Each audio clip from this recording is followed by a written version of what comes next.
মঙলবাৰে এই 5টা কাম কৰিলে ৰাম ভক্ত হনুমানৰ কৃপাত সকলো সমস্যা নিশ্চয় নাইকিয়া হ'ব।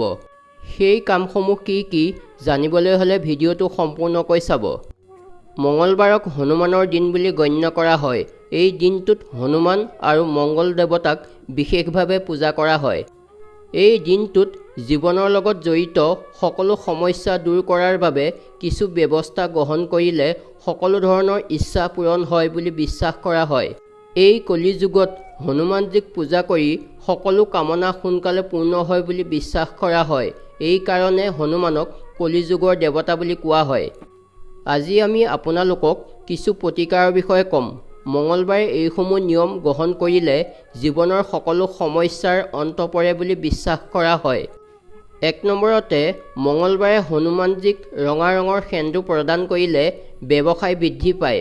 ইয়াৰ বাহিৰেও মন্দিৰৰ ছাদত ৰঙা পতাকা লগালে আকস্মিক সংকটৰ পৰা মুক্তি পায়। 2 নম্বৰতে মঙলবাৰে হনুমান চালিচা, বজৰং বাণ, সুন্দৰকাণ্ড, ৰাম সুৰক্ষা সূত্ৰ আবৃত্তি কৰিলে বহু বিপদৰ পৰা মুক্তি পোৱা যায়। 3 নম্বৰতে মঙলবাৰে এজন মানসিক ৰোগীক সহায় কৰিলে মানসিক চাপ চিৰদিনৰ বাবে আঁতৰি যায় বুলি বিশ্বাস কৰা হয়। 4 নম্বৰতে যিকোনো মঙলবাৰে বছৰত এবাৰ ৰক্তদান কৰিলে হনুমানজীৰ কৃপাত দুৰ্ঘটনাৰ পৰা হাত সাৰিব পাৰি। 5 নম্বৰতে মঙলবাৰে 5টা ঘিউৰে বনোৱা ৰুটিৰ ভোগ আগবঢ়ালে শত্ৰুৰ পৰা মুক্ত হয় বুলি বিশ্বাস কৰা হয়। ধন্যবাদ।